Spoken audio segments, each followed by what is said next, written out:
Aujourd'hui, j'ai fait une erreur en piégeant une partie de moi que je ne veux jamais piéger. C'est ce qui vient de se passer, et je suis actuellement assis dans le poste de soudure, en train de récupérer et de rire de ma stupidité. Il s'agit d'une usine de taille moyenne et je travaille dans le département d'usinage, ce qui signifie que je travaille avec beaucoup de gros morceaux de métal. Je travaille avec une pièce d'outillage de rechange, chère mais dont je n'ai pas besoin pour l'instant. Pour la garder propre et la protéger, je l'emballe dans du film étirable avant de la stocker, et le plus simple est de laisser le rouleau en place et de faire pivoter l'outillage.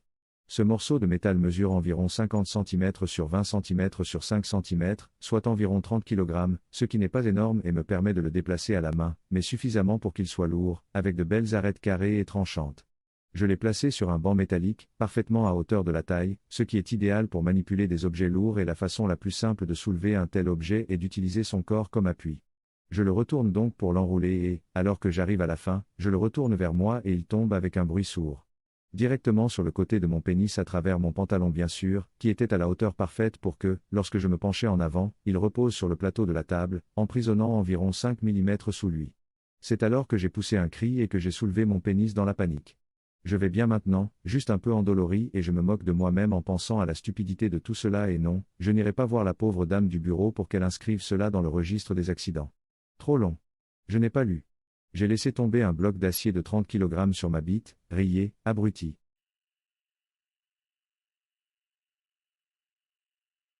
Aujourd'hui, j'ai fait une erreur en ne réalisant pas que le technicien de l'IRM pouvait m'entendre.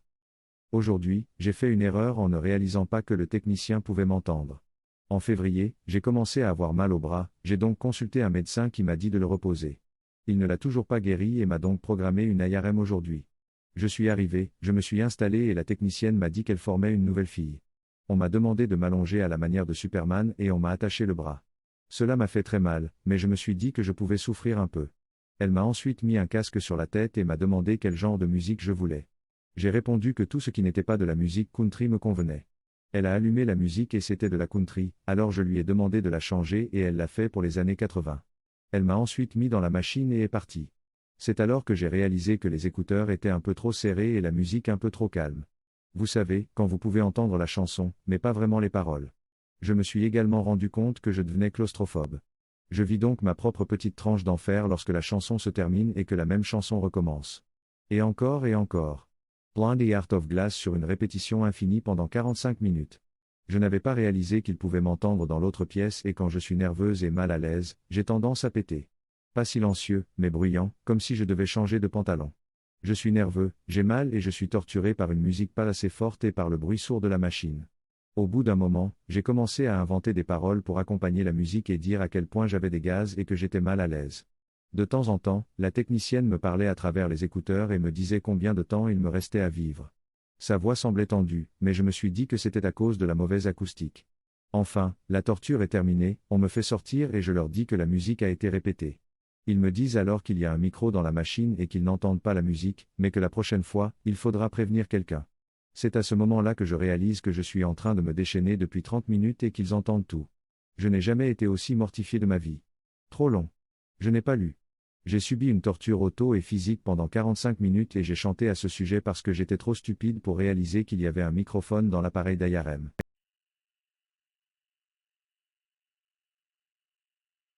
Aujourd'hui, j'ai raté mon commentaire sur le sexe bruyant. Il y a bien longtemps, je vivais dans un joli complexe d'appartements. Notre voisin du dessus était toujours silencieux, sauf en cas de match de football, il n'allumait jamais sa télévision à fond, il n'écoutait pas de musique bruyante.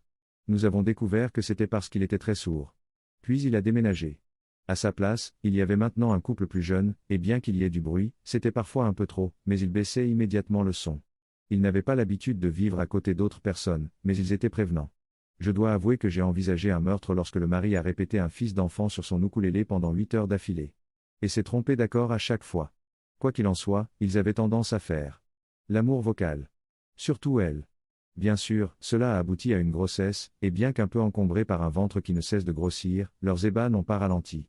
Un matin, après ce qui m'avait semblé être une séance particulièrement agréable, je l'ai rencontré dans les escaliers et lui ai fait remarquer qu'ils avaient eu l'air de s'amuser. C'est alors que j'ai vu son ventre soudainement rétréci et le tout nouveau bébé qu'elle tenait dans ses bras. Il s'est avéré qu'ils avaient accouché à domicile. Trop long. Je n'ai pas lu. J'ai confondu l'accouchement avec le sexe à haute voix.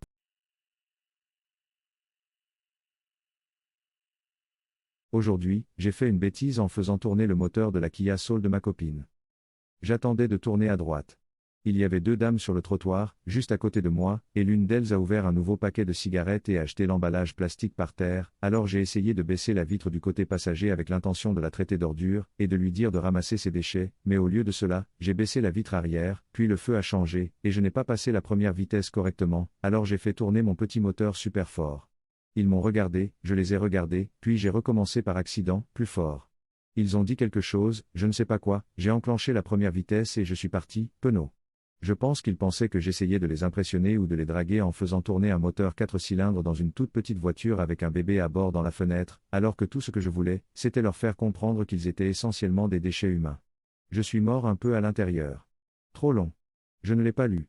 Je voulais crier après des femmes qui jetaient des ordures, j'ai fait tourner mon petit moteur à la place et j'ai eu l'air d'une idiote.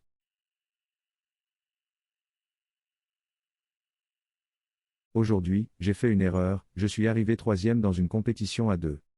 Ce n'est pas récent, mais je l'ai tapé pour raconter l'histoire à quelqu'un et j'ai pensé que je devais la partager avec le reste du monde. Je devais avoir 10 ou 11 ans. Je me présente à la salle des fêtes de ma commune pour un concours de musique. À mon arrivée, nous sommes répartis par groupe d'âge. Il n'y a qu'un seul autre garçon dans ma tranche d'âge, alors je suis déjà tout excité à l'idée d'obtenir une médaille, au moins une médaille d'argent. Il se présente. Il joue du piano et se débrouille plutôt bien. Je monte. Je joue un peu de violon. Ce n'est pas terrible, mais j'étais nerveux et je me suis amélioré au fur et à mesure que les nerfs s'apaisaient. Il remonte ensuite sur scène. Il joue du xylophone, de tous les instruments, et retourne s'asseoir.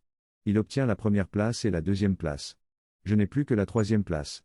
Le pire, c'est de rentrer à la maison et de l'annoncer à mon père. Quand je lui ai dit que j'étais troisième, il m'a demandé, combien y en avait-il dans la compétition? 3? Ah ah ah. Et non. Aujourd'hui encore, j'arbore fièrement cette médaille sur le mur de ma chambre, dans la maison de mes parents. Trop long. Je n'ai pas lu. J'ai participé à un concours avec une autre personne qui pouvait jouer de deux instruments mieux que le mien.